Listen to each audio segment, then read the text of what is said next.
really undeniable. Sobrang ang ganda ganyan tingnan together, movie together na para sa Hopeless Romantic. Movie adaptation na ito ng book written by Marcelo Santos III. Can you tell us more about that one? Andyan sa Iranay. Ano dapat namin pakabangan Abangan as na para fans sa of Hopeless Romantic.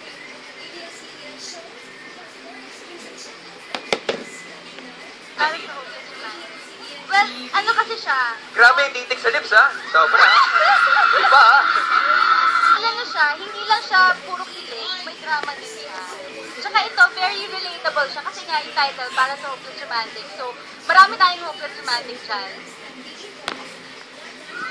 Diba? So, marami makakalit yung mga heartbroken, yung mga iniwan, yung mga masang babalikan, yung mga takot umibig, gano'n. Maraming makaka-relate. Tsaka nangyari talaga siya. Nangyari sa totoong buhay nyo? Nangyari. No!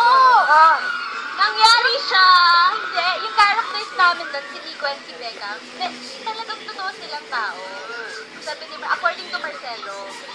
So, yun nga, movie in-adapt siya sa totoong buhay talaga. Hindi lang siya dik ang isip. Ayan. Pero kung tatanungin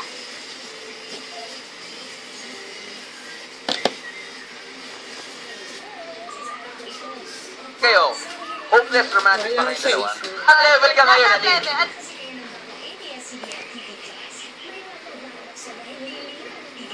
Anong level yung pagka-hopeless romantic? From ano? Gano ba? From 1 to 10? 1 to 10? Mga 7. 7.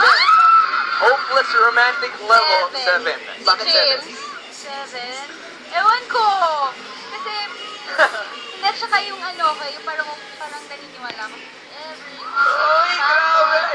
Si Jake na naniniwala din na sa forever kasi sabi niya naniniwala na ako sa forever. Mula nung makilala kita. Ayun!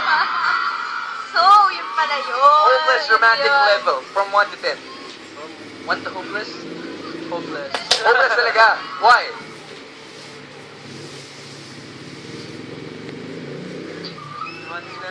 Ayun! Alright, after ito, kasi we talked about 3 movies, teleseries, yung Once Upon a Time, music videos, all of the time na makita sa mix. Ano ba yung pinaka nagustuhan nyo sa isa't isa? Kasi syempre, araw-araw kayong magkasama, forever na kayong magsasama. So far, ano bang nagustuhan nyo sa isa't isa? Besides yung labi na natin.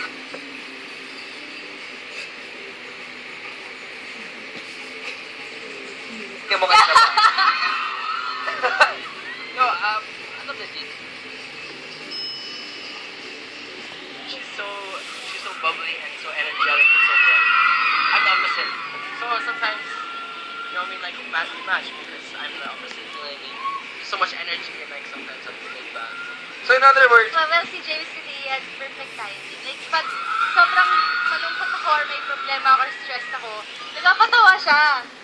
Like, palagi siyang on time. Alam niya kung ano yung, ano. Hindi ko nga alam eh, pero lagi siyang on time. kaya pala palagi ka nakasmile.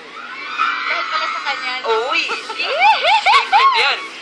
Palagi ako nakasmile dahil pala sa Dahil kanya. pala sa kanya. Uy.